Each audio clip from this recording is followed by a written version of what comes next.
Hello friends, कैसे हैं आप लोग। उम्मीद करते हैं आप लोग बहुत बढ़िया होंगे, मस्त होंगे, स्वस्थ होंगे। आप अपनी पढ़ाई को निरंतर जारी रखे होंगे। अभी जो क्वेश्चन सीरीज चल रहा है सेट थियरी का, इसमें अब लगभग समाप्त होने वाला है।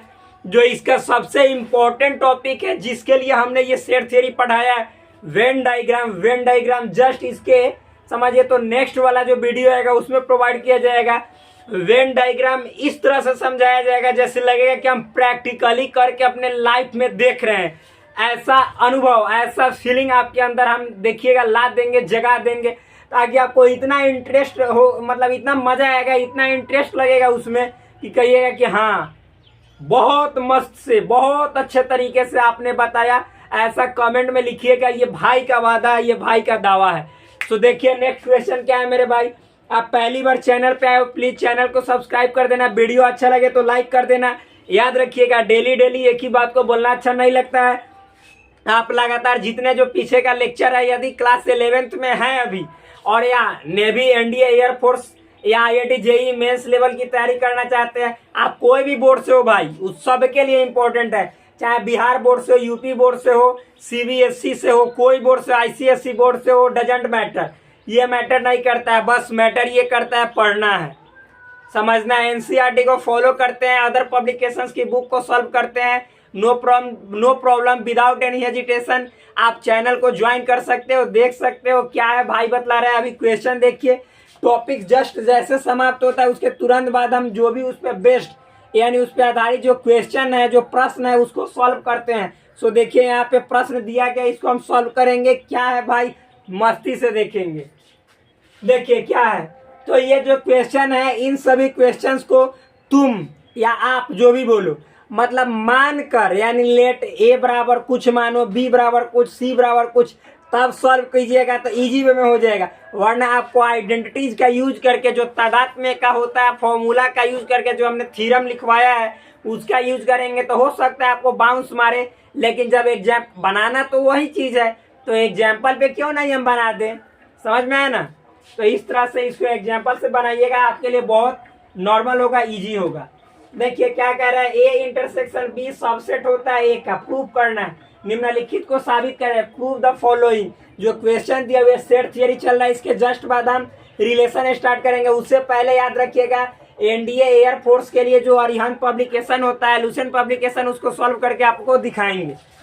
देखिए भाई, तो प्रूव करना है क्या। फर्स्ट नंबर, ए नंबर क्वेश्चन है, ए इंटरसेक्शन बी जो होता है ए का सबसेट होता है, और ए इंटरसेक्शन बी जो होता है वो बी का भी सबसेट होता है। अभी प्रूव करके दिखाएंगे। मान लीजिए ये पहला क्वेश्चन है, ए नंबर है। क्या है मेरे भाई, ए इंटरसेक्शन बी जो होता है सबसेट होता है ए का, एंड मतलब और कह रहा है कि ए इंटरसेक्शन बी सबसेट होता है बी का भी। मान लेते हैं, माना को इंग्लिश में बोलते हैं हम लोग लेट, ठीक। तो माना ए बराबर मान लेते हैं A B C, suppose B बराबर मान लेते हैं भाई बी डी एफ। इस तरह से देखो, ये इसको प्रूव करना है, नॉर्मल वे में प्रूव कर देंगे। मान लो, ध्यान से समझना है, प्रूव कैसे कीजिए। आप लोग बोलिएगा कि कैसे ये प्रूव करेंगे, इसमें इक्वल का साइन है नहीं। नो प्रॉब्लम, इक्वल का साइन होने से मतलब नहीं है। देखिएगा अभी दिखाएंगे, इसको लेके चलेंगे, ठीक, और इसको दोनों को।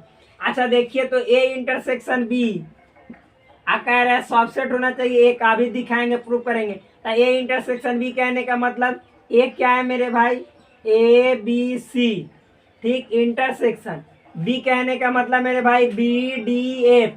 और कह रहा है कि ये दोनों जो होगा सबसेट होगा ए का। ए क्या है, तो ए है आपका ए बी सी। तो भाई दोनों में कॉमन क्या होगा बतलाइए। तो दोनों में कॉमन बी, बस बी तो है और कुछ नहीं है, यानी बी। आप मेरे भाई बताओ, तो इतना को सॉल्व कर दिए, तो इतना जो है फिर इसके बाद सबसेट का साइन देंगे, और ए बी सी। अब तुम ही बताओ कि बी के जितने एलिमेंट है सभी इसमें अवेलेबल है, मौजूद है कि ना है। तो बताओ कि ये जो हुआ इसका सबसेट हुआ कि ना हुआ। और इसी को ना हम बोले हैं क्या ए, यानी जो सेट बी हो गया, अंदर में सेट बी नहीं, सेट के अंदर में बी एलिमेंट, ये सबसेट हो गया किसका, इतना के बदले आपने क्या लिखा ए, यानी ये दोनों का इंटरसेक्शन जो है इसका सबसेट है, नॉर्मल है। समझ में आया। सबसेट होने के लिए क्या होता है कि इसके सभी, मतलब इसमें जितने जो एलिमेंट है सभी इसमें मौजूद हो। तब बी देखो तो इसमें है कि ना, यानी ये जो है इसका सबसेट है, नॉर्मल है भाई। तो ये प्रूफ हो गया। अब इसी तरह से इसको भी कर देंगे तो इसी से हो जाएगा। नॉर्मल है, देखिए इसको मिटाते हैं। यहाँ पे डस्टर मेरा यही है, देखिए।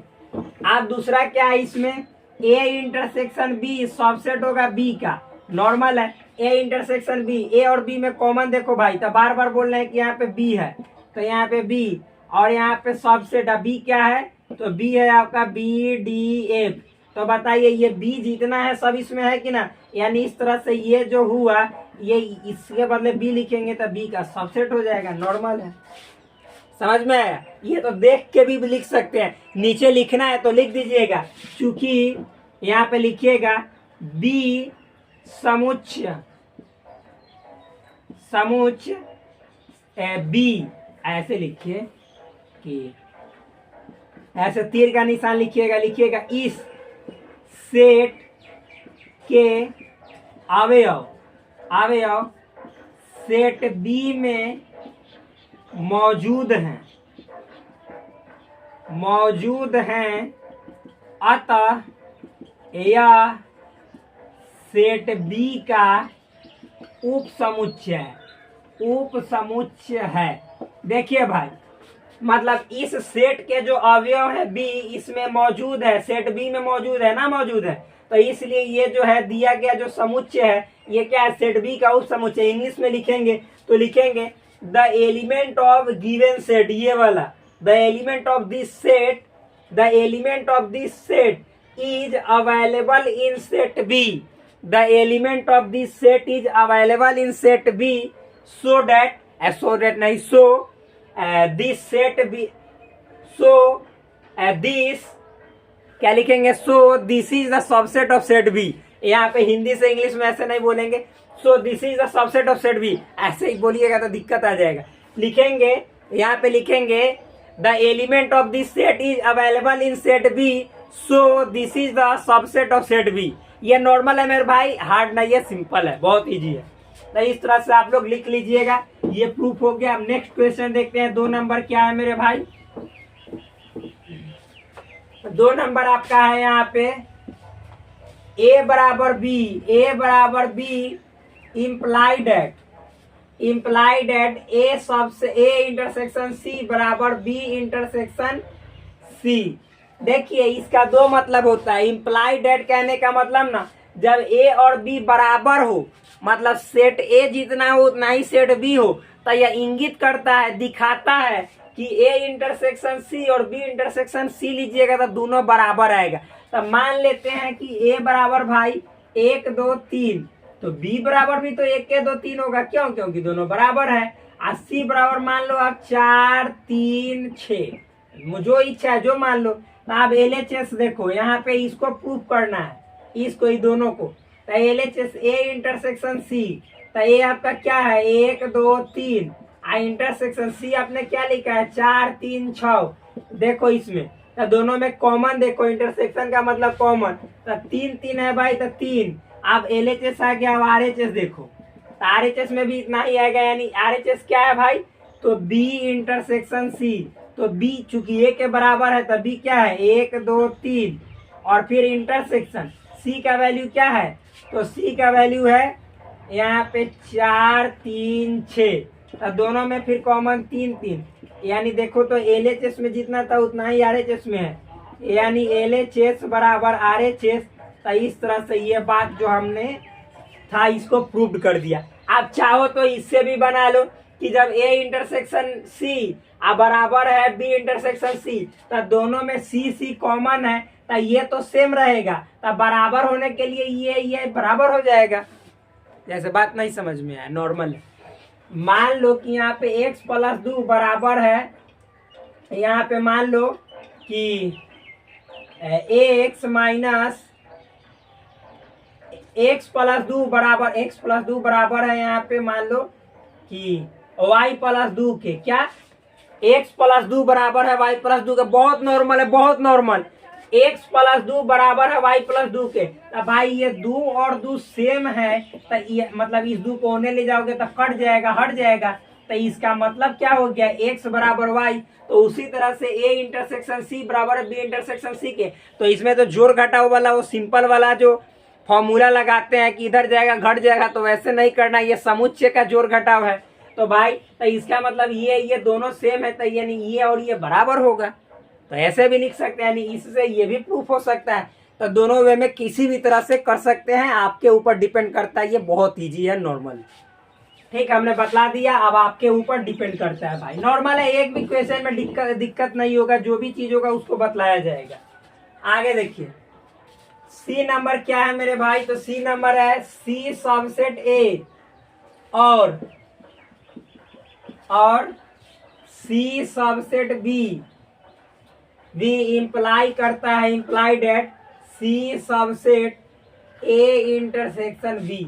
देखिए कहने का मतलब क्या है कि यदि सी सबसेट हो ए का, मान लो कि देखो सी सबसेट ए का कैसे होगा, सी बराबर आपने 1 2 माना, 1 2 बस, तो मान लो कि ए बराबर 1 2 3 मानोगे, तब सी के सभी एलिमेंट ए में है, यानी सी जो है सो ए का सबसेट हो जाएगा इस तरह से। और सी सबसेट है बी का, तो मान लो कि बी बराबर 1 2 4 5 जो भी मानो, यानी सी के जितने एलिमेंट है बी में है, यानी सी सबसेट हुआ बी का भी। तो यहाँ पे तो देखो सी सबसेट हो गया ए का, और यहाँ पे सी सबसेट हो गया मेरे भाई, यहाँ पे ऐसे लिखते हैं सी सबसेट हो गया बी का। तो जब सी सबसेट हो गया बी का, सी सबसेट हो गया ए का, तो अब कह रहा है कि आप दिखाओ कि सी सबसेट होगा ए इंटरसेक्शन बी का। तो सी सबसेट होगा ए इंटरसेक्शन बी का, इसको करना है, दिखाना। तो सी क्या है? तो सी है मेरे भाई 1 2 सबसेट और ए इंटरसेक्शन बी, यानी ए और बी में कॉमन। तो ए और बी में कॉमन क्या है? यहाँ पे है 1 2, 1 के 2 ना कॉमन है। ए और बी में कॉमन क्या? 1 2 1 2। तो बोलो कि 1 2 जितना एलिमेंट इसमें सभी इसमें मौजूद है कि ना, यानी इस सेट के सभी एलिमेंट इस सेट में मौजूद है, यानी ये जो सेट है जो आपने निकाला सेट सी, ये सबसेट हो गया ए इंटरसेक्शन बी का।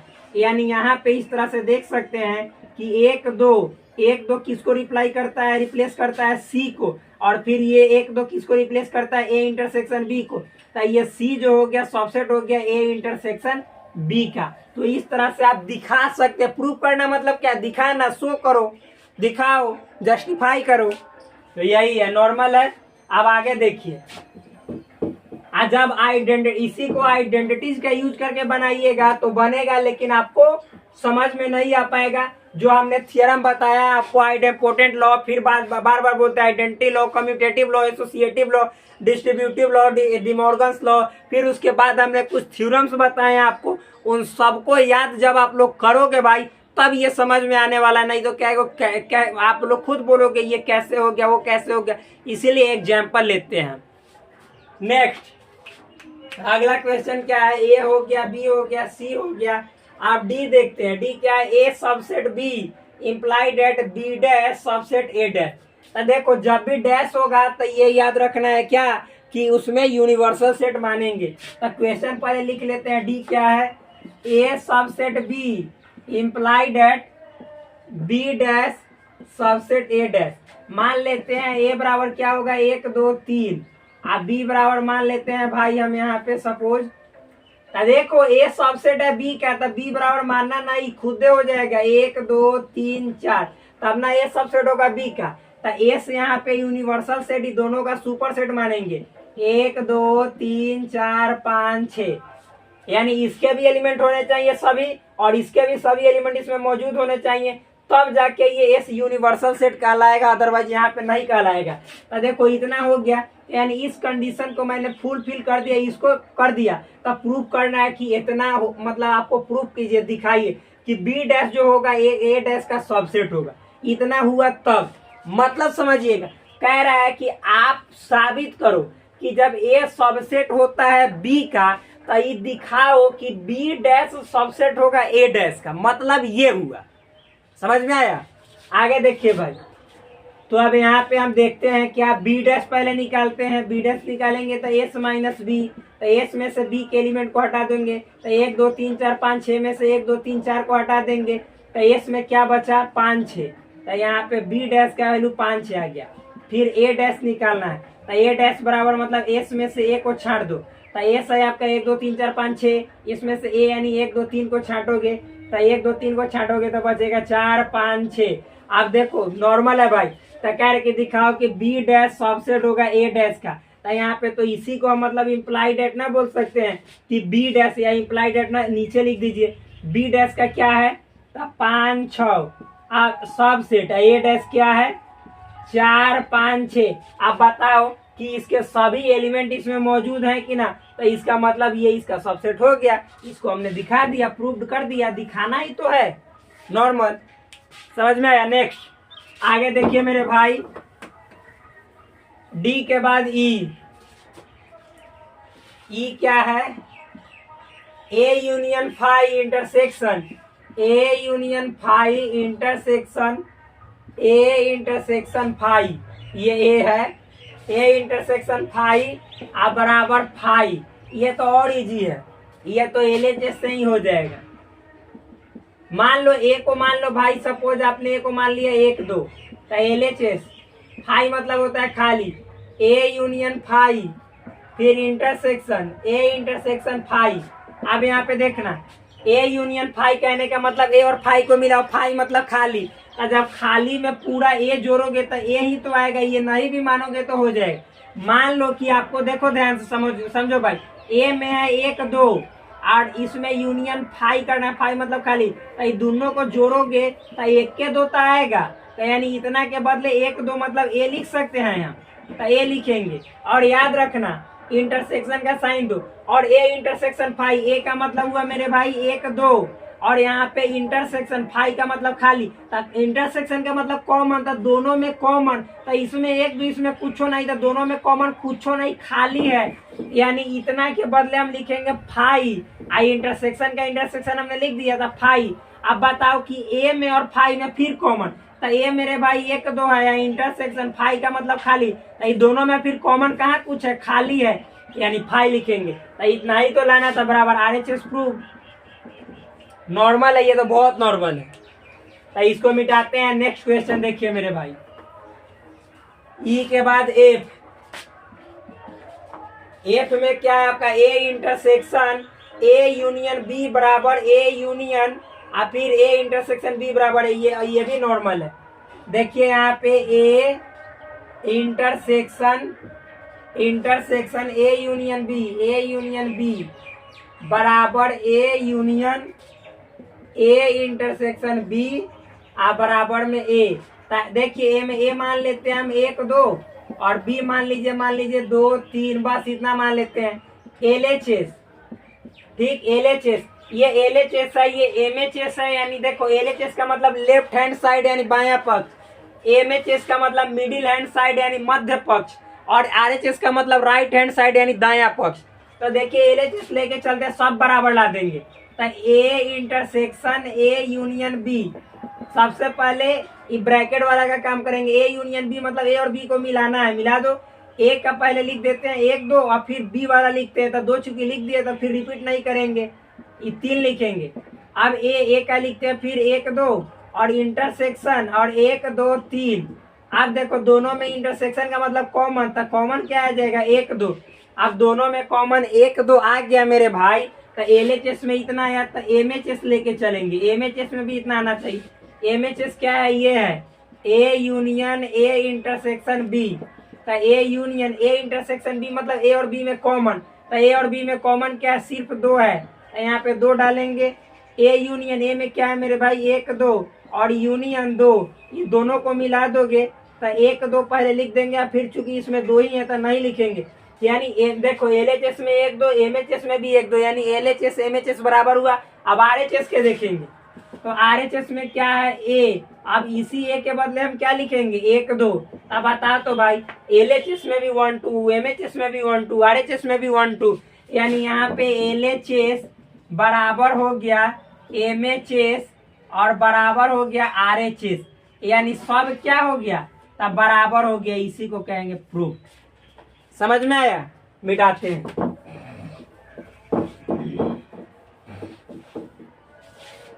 समझ में आ गया, ये नॉर्मल है। फिर उसके बाद मतलब ये बन गया, और जी देखते, पहले देख लेते हैं कितने देर का वीडियो हुआ। वीडियो 19 मिनट का हो चुका है, तो जल्दी जल्दी तीनों को समाप्त करते मेरे भाई।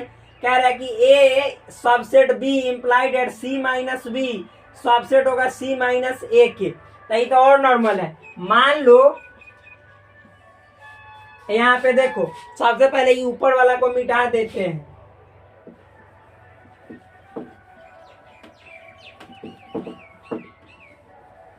देखिए अब इसको प्रूव करना है ए सबसेट बी। तब मान लो मेरे भाई ये जो क्वेश्चन है जी नंबर कह रहे ए सबसेट बी इंप्लाइड है, तो सी माइनस बी आ सबसेट होगा सी माइनस ए का। तब मान लो कि ए बराबर आप 1 2 मानोगे और बी बराबर 1 2 3 मानोगे, तो ए सबसेट हो जाएगा बी का, यानी यहाँ पे ए सबसेट हो गया बी का। इस कंडीशन को मैंने फुलफिल कर दिया। तो आप कह रहे हैं कि सी में से बी घटाइएगा, वो सबसेट होगा सी में से ए घटाइएगा उसके। तो मान लो कि सी बराबर हमने मान लिया कुछ भी 1 2 5 जो भी मान है मान लो। आप देखो सी माइनस बी पहले निकालो, तो सी माइनस बी निकालोगे भाई, तो सी में से बी के एलिमेंट को हटाना है। तो देखो सी में से बी के एलिमेंट को, तो सबसे पहले सी का एलिमेंट क्या है 1 2 5 माइनस बी का एलिमेंट क्या है मेरे भाई 1 2 3। दोनों में कॉमन देखो 1 2 1 2, और जो इसमें बचेगा उसको लिखना है, यानी कॉमन को फेंक देने के बाद 5 बचा तो 5 लिखना है, यानी इसका वैल्यू इतना आया। अब फिर सी माइनस ए निकालो, तो सी माइनस ए मतलब सी के एलिमेंट को लिखो, तो 1 2 5 माइनस ए मतलब 1 2 लिखो। अब मेरे भाई बताओ कि इसमें से ये 1 2 छाड़ दोगे तो इसमें क्या बचेगा, कॉमन जो है उसको फेंक दो तो 5 बचेगा। अब हमको बताओ कि जैसे ये सी माइनस बी इस सबसेट ना हो जाएगा सी माइनस ए का, सी माइनस बी के बदले भरेंगे 5 और सबसेट हो जाएगा सी माइनस ए मतलब 5 का। तो इसके सभी एलिमेंट इसमें मौजूद हैं कि ना है, तो जब मौजूद है यानी ये जो हो गया इसका सबसेट हो गया। इसी को दिखाना है तो दिखा तो दिए, समझ में है ना। तो इस तरह से ये बन गया। अब नेक्स्ट देखते हैं जी के बाद एच। एच देखते हैं, एच क्या है कि ए अगर जो सबसेट होगा फाइव का तो इंप्लाइड एट ए बराबर 5। ये एच नंबर में ए सबसेट होगा 5 का इंप्लाइड एट ए बराबर 5।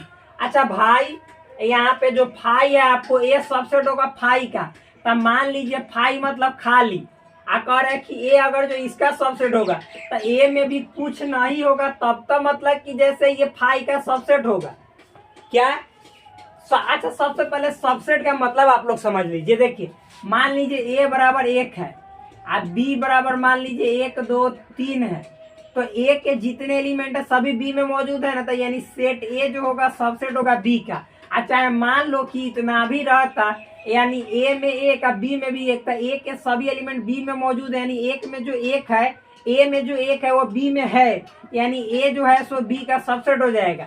और यहाँ पे बी में भी जो एलिमेंट है वो ए में है, यानी यहाँ पे बी भी ए का सबसेट हो जाएगा, दोनों लिख सकते हैं। तो यहाँ पे कह रहे हैं कि ए 5 का सबसेट है, तब 5 का मतलब होता है मेरे भाई खाली। तो मान लो कि ए बराबर भी आप खाली मान लो, तब 5 मतलब भी होता है खाली। तब खाली एलिमेंट खाली यानी दोनों में जब सेम सेम है तो ये ए जो है इसका सबसेट होगा। तब आप बताओ कि जब मतलब ये भी ए जो है तो 5 है और ये भी 5 है, तो इसका मतलब ये दोनों तब बराबर है ना हुआ, 5 ना हुआ। तो इसको लिखने का जरूरत नहीं, इसको समझाने का जरूरत है, मतलब आप लोग नहीं समझोगे। मान लीजिए कि ए बराबर हमने 1 लिखा, बी बराबर मान लीजिए 2 लिखा और बी बराबर भी 2 लिखा, तो इसके सभी एलिमेंट इसमें मौजूद है, यानी ए जो है बी का सबसेट है और बी के सभी एलिमेंट इसमें मौजूद है, यानी बी ए का सबसेट है। तो हम कह भी सकते हैं कि ए बराबर बी। तो यहाँ पे कह रहे हैं कि ए यदि सबसेट है 5 का, तब 5 का मतलब होता है खाली। तब मान लीजिए खाली का सबसेट तो खाली ना होगा, तो यानी ये भी खाली ये भी खाली, तो ये दोनों बराबर, यानी ए बराबर खाली, खाली को ही कहते हैं 5। काम खत्म, यानी ये बात प्रूव्ड हो गया। तो इसमें थोड़ा सा माइंड देखना है, लॉजिक देखना है, ये नहीं कि इसको प्रूव करके दिखा नहीं सकते क्योंकि एलिमेंट है ही नहीं। तो इस तरह से हो गया। अब एच के बाद आई देखते हैं। आई में है क्या कि ए डैश क्या है मेरे भाई, खत्म भी हो गया ए डैश यूनियन बी अब बराबर एस। कह रहे हैं कि इम्प्लाइड ए सबसेट बी, मतलब समझिएगा आपको कह रहा है इससे प्रूव कीजिए कि जब ए सबसेट होगा बी का तब इतना हो जाएगा। तो देखो मेरे भाई ए सबसेट होगा बी का, क्या ए सबसेट होगा बी का, तो ए बराबर 1 2 मानोगे या बी बराबर 1 2 3 मानोगे, ए बराबर 1 2 मानोगे या बी बराबर 1 2 3 मानोगे, नॉर्मल है। एस बराबर मान लो तुम 1 2 3 4 5, क्यों? क्योंकि डैश देखो एस यानी यूनिवर्सल सेट द मानना बहुत इंपॉर्टेंट है। विदाउट यूनिवर्सल सेट माने आप नहीं साबित कर सकते हो। तो इतना मैंने मान लिया, और यहाँ पे मानना नहीं, यहाँ पे तो देखिए ए सबसेट बी कहते हैं, यहाँ पे तो ए सबसेट बी हो ही जाएगा। क्यों? क्योंकि ए के सभी एलिमेंट बी में मौजूद है, 1 2 इसमें मौजूद है, तो ए सबसेट हो गया बी का। अब इतना को प्रूव करना है, देखो करते हैं, एलएचएस लेते हैं। तो एलएचएस में ए डैश यूनियन बी, तो ए डैश का मतलब एस में से यानी यूनिवर्सल सेट में से आप ए को हटा दो, यूनियन बी। तो यूनिवर्सल सेट एस में से ए को हटाओगे तो 1 2 3 4 5 में से 1 2 को छांट दो तो 3 4 5 बचेगा, यानी इसके बदले 3 4 5, और यूनियन बी के बदले क्या है भाई 1 2 3। अभी दोनों को मिलाना है, तो देखो इसमें है जो 3 4 5 लिख दो, और इसमें का जब लिख दिए और ऐसा ही मतलब सेम चीजें इसमें हो तो फिर दोबारा नहीं लिखेंगे, क्योंकि सेट में अवयव को दोहराया नहीं जाता है। तो चूंकि 1 तो इसमें नहीं लिखे तो लिखना पड़ेगा, 2 नहीं लिखे तो लिखना पड़ेगा, 3 नहीं लिखे तो लिखना पड़ेगा, यानी एलएचएस लेके चले इतना आया। अब इतना देखो तो भाई मतलब 1 2 3 एलिमेंट इधर उधर और नो प्रॉब्लम, पूरा का पूरा एलिमेंट होना चाहिए। 1 2 3 4 1, अच्छा 3 आप 2 2 बार लिख दिए, गलत हो जाएगा, 3 तो ऑलरेडी है तो 3 फिर नहीं लिखेंगे। 1 2 3 4 5, अब इसमें मिला इसमें 1 2 3 4 5, यानी इतना आया, तो इसी के बदले हम एस नहीं लिख सकते, एस यही ना हमको प्रूव करना था आरएचएस में, तब बराबर लिख देंगे आरएचएस प्रूफ। देखो कितना नॉर्मल है, जितने जो क्वेश्चन है सभी इजी वे में बन गए। तो प्लीज भाई आपको यदि समझ में आया तो चैनल को सब्सक्राइब करो, वीडियो को लाइक करो और कमेंट करो, जो भी इम्प्रूवमेंट लाना है कमेंट में लिख दो, हम जरूर नेक्स्ट वीडियो से इम्प्रूवमेंट लाने का प्रयास करेंगे। जय हिंद साथियों, फिर मिलते हैं नेक्स्ट वीडियो में।